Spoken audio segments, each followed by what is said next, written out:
Okay, yan po yung topic na napunta po sa akin, the key to prosperity. Let me read our passage, 2 Chronicles chapter 31, verse 21. And in every work that he began in the service of the house of God, and in the law, and in the commandments, to seek his God, he did it with all his heart and prospered. Tayo po'y manalangin. O Father in heaven, kami po ay nagpapasalamat sa opportunity to be here.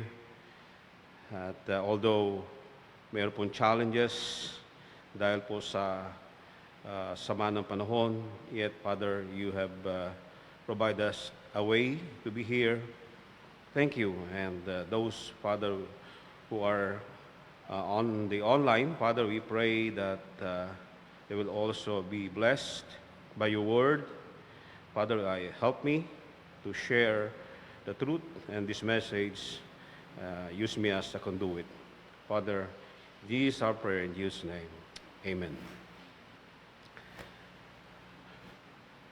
Meron din po akong Thanksgiving. Thanksgiving po sa biyahe din namin, like Elder Willie.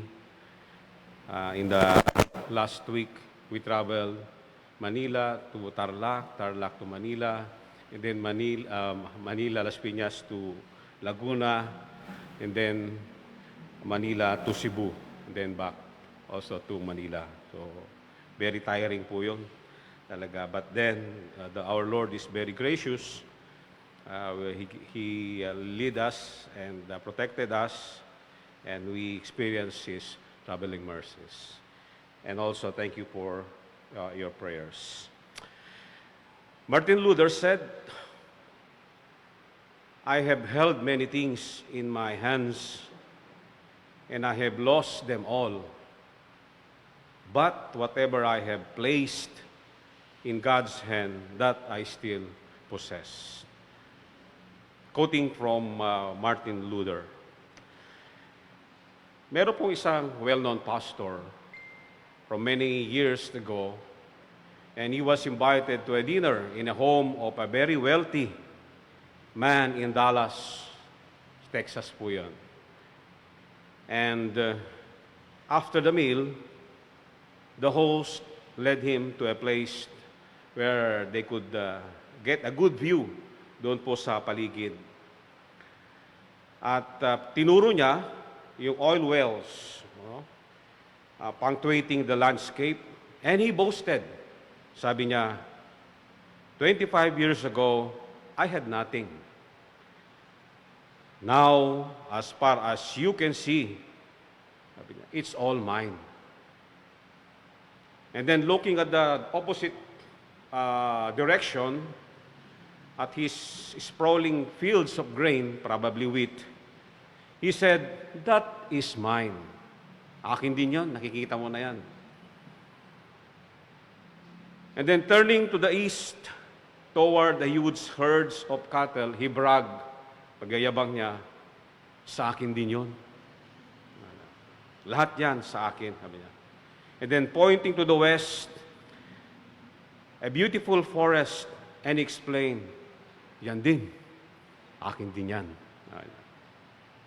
And then he paused, expecting that the pastor to compliment him on his great success. Pero ang ginawa ng pastor, he simply placed his hand on the wealthy man's shoulder, and he pointed heavenward with the other, and he said, how much do you have in that direction? So ito pong message for tonight is about prosperity. I'm not going to share to you prosperity gospel, for sure, because I will not tackle materialism. Let me define prosperity. Prosperity is a thriving, successful, flourishing condition in which one has all that is needed and the capacity to enjoy. Ang Latin word po ng prosperity, palagi nyo narinig ito, malapit na kasi lumabas na ata siya eh. Yeah. Prosperous. Yeah. Prosperous. Meaning favorable. Literally, according to hope. Sabihin no, it is to make progress, advance, or succeed. And true prosperity covers every area and resources of life. So, lahat po ng area natin, every aspects of our lives. A person who is rich in material possession, but poor in emotional health, and rich in physical health, but poor in spiritual health, is not prosperous. Hindi po pala ano yun. Ibig sabihin, hindi balance. Mayaman ka, marami kang ari-arian, marami kang maaring hindi mo mabilang yung zero ng iyong deposit sa bank or any investment. But then, if you are poor in health, that is not considered as prosperous. Now, itong nabanggit po, nabigay sa akin na passage, the 2 Chronicle, chapter 31, ay tukol po ito kay Hezekiah. Let me just give you a background po bago sa pagkakabigay niya o sa kanyang kingship sa Kingdom of Judah. Hezekiah began to reign when he was 25 years old. At naghahari po siya ng 29 years doon po sa kanyang kingdom. And part po dito yung Jerusalem. Ito yung sentro ng kanya pong kingdom. He succeeded his father, King Ahaz, who crowned as king when he was 20. Mas bata pa siya. Pero he reigned only for 16 years. Ito po ang malungkot. Ahaz did not do what was right in the eyes of the Lord. Hezekiah, as for Hezekiah, I can consider him as a surviving son or child. He was under the hands of the sovereign God. Bakit po? Pagkat siya po ay protektahan para maging ruler at isa sa mabuti na hari ng Judah. Kung mababasa po ninyo sa 2 Chronicle chapter 28 verse 3 and 4, bakit po? Ito po yung ginawa ni Ahaz. Moreover, he burned incense in the valley of the son of Hinnom and burned his children in the fire after the abomination of the heathen, whom the Lord had cast out before the children of Israel. Siya po ay nag-alay ng mga anak niya. At dahil po sa soberenya ng Panginoon, ay si Hezekiah ay iningatan ng Panginoon. At hindi siya kasama doon sa nai-offer. Talagang doon pa lang sa pagkabata niya, siya po ay talagang tinakda ng Panginoon Diyos para maging hari. Isa sa pinakamabuti na hari ng Judah. Ito pong Hinnom, o the valley of the son of Hinnom, it's a deep, narrow raven separating Mount Zion from the so-called hill of evil counsel. It has been the place where the idolaters, Jews, burn their children alive to Moloch and Baal. Talaga pong nag-aalay sila. Yun po yung masamang ginawa po nila. So now, what led King Hezekiah to succeed or prosper? So, tingnan po natin ngayon yung ating pong passage. Dagdagan po natin, verse 20. Sabi po doon sa verse 20, and thus did Hezekiah throughout all Judah, and wrought that which was good and right and truth before the Lord his God. Sa ESV, sabi po doon, he did what was good, right, truth. Actually, yung truth doon sa ESB is faithful before the Lord, his God. Doon sa 2 Kings, parallel verse po ito. 2 Kings chapter 18 verse 3 and 4, sabi po doon, and he did that which was right in the sight of the Lord, according to all that David his father did. And in verse 4, sabi po niya, he removed the high places and break the images and cut down the groves and break in pieces the brazen serpent that Moses made. For unto those days the children of Israel did burn incense to it, and he called it Nehostan. Ibig yung Nehostan ay bronze image of a serpent on a pole. So ano pang ginawa niya? He cleanses the temple. Nilinis po niya yung temple. 2 Chronicles chapter 29 verse 3 and 5. Ang una pong ginawa ni Hezekiah ay nilinis po niya yung templo. He, in the first year of his reign, in the first month, opened the doors of the house of the Lord and repaired them. And he brought in the priests and the Levites and gathered them together in the east street. And he said unto them, hear me, Levites, sanctify yourself and sanctify the house of the Lord of your father, and carry out forth the filthiness out of the holy place. So lahat po ng vestige o anuman uri doon ng mga Diyos-Diyosan na nandoon, nilinis po nila. Tinagal po nila lahat. So nilinis niya yung templo. Siguro mahabang panahon na hindi nagamit yung templo, pero during his reign, sa unang taon at unang buwan pa lang, unang ginawa niya, nilinis niya yung place. Ang second ginawa niya, restores temple worship. Verse 20 of the same chapter, chapter 29. Sabi po rito sa verse 20, then Hezekiah the king rose early and gathered the rulers of the city and went up to the house of the Lord. And they brought, so ito na po yung offering. Sa 21, they brought bullocks, 7 rams, 7 lambs, 7 he-goats for the sin offering for the kingdom and for the sanctuary and for Judah. And he commanded the priest, the son of Aaron, to offer them on the altar of the Lord. Also in verse 30, ay po doon, moreover, Hezekiah the king and the princess commanded the Levites to sing praise unto the Lord with the words of David and of Asaph the seer. And they sang praises with gladness, and they bowed their heads and worship. So, na-revive po yung worship. Nagkaroon na po ng pagkasamba ulit sa tunay na Diyos. And next, ano po ginawa ni para siya po ay succeed and prosper? He revived the Passover celebration. Matagal na hindi inobserve. Ngayon, nung panahon na ni Hezekiah, binalik niya.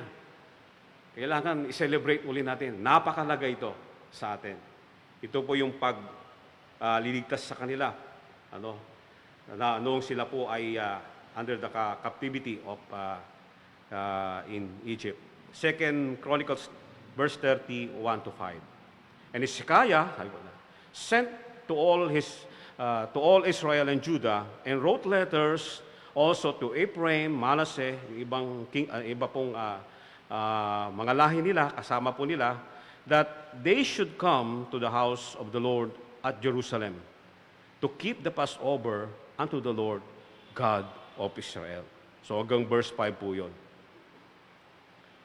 So, uli binigyan po nila ng importansya. They put again into remembrance, tulad po nung ginagawa natin every Sunday, every first Sunday.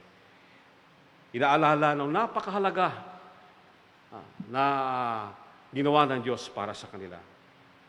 And then last, na ginawa po niya, He organizes the service personnel or the priest. Yung mga priest po, in-organize niya. That is in chapter 31, verse 2. And Hezekiah appointed the courses of the priests and the Levites after their courses, every man according to his service, the priests and the Levites, for burnt offerings and for peace offerings, to minister and to give thanks and to praise in the gates of the tents of the Lord. Hanggang sa baba po nito, succeeding verses. Inayos po niya, inorganize niya, yung pagsamba nila. Yung mga priest, meron pong nandun sa labas pa lang, meron taga-katay, meron taga-offer, hanggang doon sa Holy of Holies. Ito po yung ginawa ni Hezekiah. Ano po ang ginawa? In verse 21 of yung ating pong verse, yung ating passage, verse 20, makikita po nyo yung and Hezekiah throughout all Judah enwrought that which was good. Doon sa ESV, makikita po nyo yung word na work and service. Yung work and service, yung work sa original is maase, at saka yung service naman is aboda. Which halos i-translate mo sa English is parehas na parehas. Yung ibig sabihin, yung work at saka yung service. Here, makikita po natin yung work and service, Hezekiah dedicated only for the glory of God. Sola Deo Gloria. He dedicated his work and service to glorify God. His undertaking is an offering to God and not to please people. Yung kanya pong ginawa ay para sa Diyos, para sa kalwalatian ng Diyos, at hindi po sa kanino man tao. He put God first and foremost in every step he made. Doon sa last verse, sa verse 21, ano po yung ginawa niya? In every work that he began in the service of the house of God and in the law and in the commandments. He worked and he did it according to the law and commandments. Yun po yung Torah. Torah po ito. Hindi po niya nakalimutan. Lahat po ng direksyon at action na ginawa po niya are conforming to the revealed will of God. God recalls and appraised God's commandment. It is written in his mind and in his heart, the law and commandments. Hindi po niya nakalimutan. Exodus chapter 20 verse 3, thou shalt no other gods before me. Verse 4, thou shalt not make unto thee graven images. And in verse 5, thou shalt not bow down thyself to them. Nasa puso po niya yon. Nasa isip niya. At isinigawa po niya yon. Kaya nga po, nung nilinis po nila, lahat ng graven images, sinira niya at sinunog po niya yon. Bibigyan ko po ng parallel. To memorize na lahat. Psalms 1, chapter 1, verse 1 and 3. Blessed is the man that walketh not in the counsel of the ungodly, nor standeth in the way of sinners, nor sitteth in the seat of the scornful. In verse 2, but his delight is in the law of the Lord, and his law doth he meditates day and night. And verse 3, he shall be like a tree planted by the rivers of water that bringeth forth his fruit in season. His leaf also shall not wither, and whatsoever he doeth shall prosper. In verse 1, the truly happy person is happy because God showered him with favor. Wala po ibang dahilan. Because God, ang Panginoon lamang, ang nagkakapagbibigay ng real happiness. At ito ay pinagkakaloob ng Diyos, sa Diyos lamang po nagmumula ang totoong kasiyahan, kagalakan. A godly individual refuses to follow moral orientation of people who are ungodly, sinners, and scornful. Yung nabanggit doon sa sa first verse, ungodly, sinners, and scornful. Yung pong mga nabanggit na yon ay they refuses to live according to God righteous way, and their lifestyle don't reflect any form of godliness and holiness. And in verse 2, but his delight is in the law, and his law doth he meditates day and night. Balik po tayo kay Hezekiah. Hezekiah is diligent in seeking instruction from the Lord. Talaga pong nag-isik siya. At mamaya, mayroon pong akong i-quote na verse. At talagang siya po ay naghahanap at talagang nag-aaral para sa instruction ng Panginoon. No one should ever think that he deserves to receive his blessedness by his own righteousness, but such is founded only on God's grace. The psalmist set an example to ponder the Word of God day and night.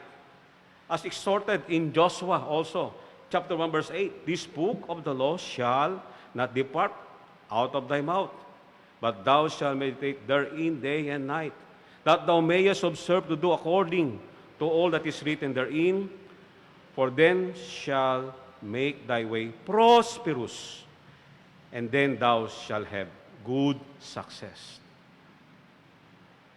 And the last verse, verse 3, and he shall be like a tree planted by the rivers of water that bringeth forth his fruit in season. His leaf also shall not wither, and whatsoever he doeth shall prosper.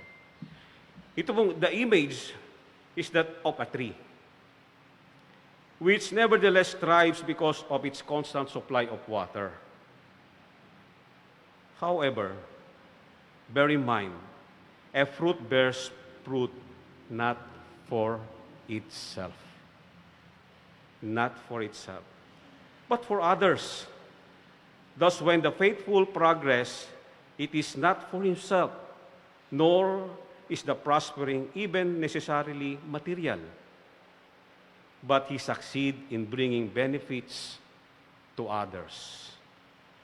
Jeremiah chapter 17, verse 8, for he shall be as a tree planted by the waters, that spreadeth out her roots by the river, and shall not see when heat cometh, but her leaf shall be green, and shall be careful in the years of drought, neither shall cease from yielding fruit. Going back to 2 Chronicles chapter 31, verse 21, yung last praise po doon, he did it all his heart and prosper. Lahat po ng ginawa ni Hezekiah during his time, he did it with all his heart and prospered. Ibig sabihin 100% ginawa po niya yun. Pagpapaalala lamang na kung lahat po ng ating ginagawa ay dapat dito is a matter of the heart. And he prospered. At yun po binabalik niya lahat sa kaluwalhatian ng Diyos. In conclusion, there is a way to ensure that that you prosper in what you do. Serve the Lord with all your heart. The result of Hezekiah's determination is to serve God. God blessed him. Pinagpala po siya ng Diyos dahil po sa kanya pong pagdeterminasyon na pagsilbihan lamang ang kanyang Diyos. He thrives in a settled time because he resolved to follow God. Actually po, nung siya ay naging hari, maraming threats outside. Pero ang unang ginawa niya, unang-una, ay ang patungkol at ukol sa Panginoon Diyos. At binigyan ho siya ng tagumpay sa lahat ng kanyang mga threats sa labas. God will honor the hearts that commits to follow Him. In 2 Chronicles 26, verse 5, and he sought God in the days of Zechariah, who had understanding in the visions of God. And as long as he sought the Lord, God made him prosper. Kaya nga po, kung makikita po nyo, yung title ng ating key, isa lang. Nag-iisa lang yung susi para sa tagumpay at pagsagana. When you don't set your heart to seek the Lord, ano po mangyayari? Calamity is the inevitable result. Hindi po maiwasan kung tayo po ay iwas sa kalooban ng Diyos at kung ito po ay hindi sa puso natin. The surest way to prosper in your endeavor is to diligently pursue the will of God. The surest way to prosper in your endeavor is to diligently pursue the will of God. Tayo po ay manalangin. Ama, salamat po sa pagkakalob nyo sa amin ng inyo pong biyaya na salita. At salamat sapagkat hindi lamang kami nakatuon sa mga temporary na amin pong nakikita na nakapagbibigay naman ng kagalak sa amin. Ngunit ito po, Panginoon, ay dito lamang sa panlupa naming buhay. Salamat sapagkat mayroon pong direksyon na mas mahalaga ang mga bagay-bagay na makalangit. At ito po, Panginoon, ay nadadala namin hanggang sa kabilang buhay. Ang kagalakan, Panginoon, na makilala ka at sundin ang iyong pong kalooban, ay tunay po, Panginoon, na pagpapala sa amin, pagkat naunawaan po namin na ang kagalakan at pagtagumpay ay pagsunod sa inyo pong kalooban. Panginoon, salamat sapagkat tinuro mo sa amin upang kami ay makontento. At hindi po kami nakatingin sa bagay lamang na aming may iwan kung sakali mang dumating pagkakataon na kami po ay iyo pong kunin at tawagin. Salamat sa iyo pong biyaya. Salamat sa kaligtasan na sa pamamagitan ni Kristo Jesus aming naunawaan ang buhay. Panginoon, maraming salamat sa inyo. Pagpalain niyo po kami. Ito po yung aming dalangin sa pangalan ng Jesus. Amen.